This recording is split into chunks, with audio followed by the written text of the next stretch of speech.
ఎన్నికల్లో అనకాపల్లి జిల్లా కులాల కురుక్షేత్రానికి వేదికగా మారింది.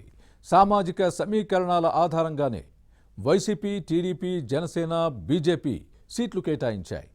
ఈ లోక్సభ స్థానానికి బీజేపీ నుంచి సీఎం రమేష్ బరిలో దిగుతూ ఉంటే ఉప ముఖ్యమంత్రి బూడి ముత్యాల నాయుడిని వైసీపీ తరపున పోటీ చేయిస్తున్నారు. ఇద్దరూ వెలమ సామాజిక వర్గ నేతలు కావడంతో అనకాపల్లి లోక్సభ స్థానంలో రాజకీయాలు రసవత్తరంగా మారుతున్నాయి. ఈ జిల్లాలో సంకుల సమరంపై ఇన్సైడ్ స్టోరీ. ఎన్నికల్లో పోటీ చేసే అభ్యర్థులు ఖరారు కావడంతో అనకాపల్లి లోక్సభ నియోజకవర్గంలో రాజకీయాలు వేడెక్కుతున్నాయి.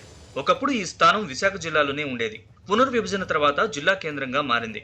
అటువంటి అనకాపల్లి స్థానంలో ఇప్పుడు రాజకీయాలు రసవత్తరంగా మారుతున్నాయి. కూటమి పార్టీల పొత్తులో భాగంగా ఈ సీటును బీజేపీ దక్కించుకుంది. పార్టీ అభ్యర్థిగా సీఎం రమేష్ బరిలో దిగుతున్నారు.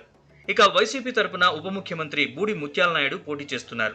సిట్టింగ్ ఎంపీ భీశెట్టి సత్యవతిని పక్కన పెట్టిన ఫ్యాన్ పార్టీ ఈయనకు టికెట్ కేటాయించడంతో అనకాపల్లి లోక్సభ సీట్లో బిగ్ ఫైట్ జరుగుతోంది. అనకాపల్లి పార్లమెంట్ నియోజకవర్గంలో కాపు, వెలమ, గౌర సామాజిక వర్గాల ప్రాబల్యం ఎక్కువ. పోటీలో ఉన్న అభ్యర్థుల గెలుపోటముల్ని డిసైడ్ చేసే స్థాయిలో ఉన్నారు.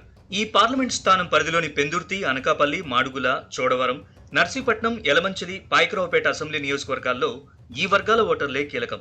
ఈ లోక్సభ స్థానం నుంచి ఎక్కువసార్లు కాంగ్రెస్ ఎంపీలు ప్రాతినిధ్యం వహిస్తే టీడీపీ ఆ తర్వాతి స్థానంలో ఉంది. 2019లో వైసీపీ ఈ సీటు దక్కించుకుంది. 1984 నుంచి చూస్తే గౌర నేతలు 4 సార్లు గెలిస్తే కాపు అభ్యర్థులు మరో 4 పర్యాయాలు విజయం సాధించారు. వెలమ సామాజిక వర్గ నాయకులు 2 సార్లు ఎన్నికయ్యారు.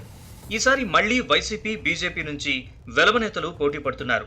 కమలం అభ్యర్థి సీఎం రమేష్, ఫ్యాన్ పార్టీ నుంచి బరిలో దిగుతున్న బూడి ముత్యాల నాయుడిది ఒకే సామాజిక వర్గం. కూటమి అభ్యర్థిగా సీఎం రమేష్ పేరును ప్రకటించిన తర్వాత ఫ్యాన్ పార్టీ అభ్యర్థిత్వం ఖరారైంది. అనకాపల్లి పార్లమెంట్ పరిధిలోని అసెంబ్లీ స్థానాల్లో అభ్యర్థుల ఎంపికలు సామాజిక సమీకరణాలనే పార్టీలు పరిగణలోకి తీసుకున్నాయి. పెందుర్తి, నర్సీపట్నం, మాడుగుల అసెంబ్లీ సీట్లను వెలమ సామాజిక వర్గానికి వైసీపీ కేటాయించింది. చోడవరం, అనకాపల్లి స్థానాల్లో కాపులకు టికెట్లిస్తే యలమంచిలి నుంచి క్షత్రియ సామాజిక వర్గం వారిని బరిలో దింపుతోంది. ఇక పాయకరావుపేట ఎస్సీ రిజర్వ్డ్ నియోజకవర్గం. టీడీపీ నాయకత్వం మాడుగుల, నర్సీపట్నం సీట్లను వెలమ సామాజిక వర్గాలకు కేటాయించింది. జనసేనకి ఇచ్చిన అనకాపల్లి నుంచి గౌర నేత పోటీ చేస్తున్నారు. పెందుర్తి, యలమంచిలి స్థానాల్ని కాపులకు ఇస్తే చోడవరం టికెట్ ని క్షత్రియ నేతకి ఇచ్చింది. పాయకరావుపేట రిజర్వ్డ్ సీట్ నుంచి వంగలపూడి అనిత పోటీ చేస్తున్నారు. సీట్ల కేటాయింపులో 2 పార్టీలు సమతూకం పాటించాయనే విశ్లేషణలు ఉన్నాయి. ఎవరికి వారు గెలుపుపై ధీమాతో ఉన్నారు. తమకు క్రాస్ ఓటింగ్ సమస్య లేదని వైసీపీ చెబుతోంది.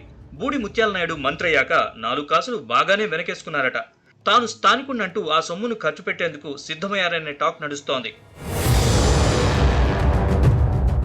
బీజేపీ నుంచి బరిలో దిగుతున్న సీఎం రమేష్ గెలుపుపై ధీమాతో ఉన్నారు. టీడీపీ, జనసేన, బీజేపీ కూటమి బలంగా ఉందని చెబుతున్నారు.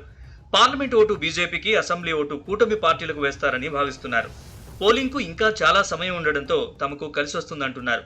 అంతేకాదు వైసీపీ ప్రభుత్వంపై ఉన్న వ్యతిరేకత తమకు అనుకూలంగా మారుతుందనే అంచనాతో ఉన్నారు. అంగ, అర్ధ సామాజిక బలాలు బాగున్నాయని అంటున్నారు. కానీ అనకాపల్లి లోక్సభ స్థానంలో బీజేపీ క్యాడర్ అంతంత మాత్రంగా ఉంది. టీడీపీ, జనసేన నేతలు, కార్యకర్తల్ని సమన్వయం చేసుకుంటూ ముందుకు సాగుతున్నారు.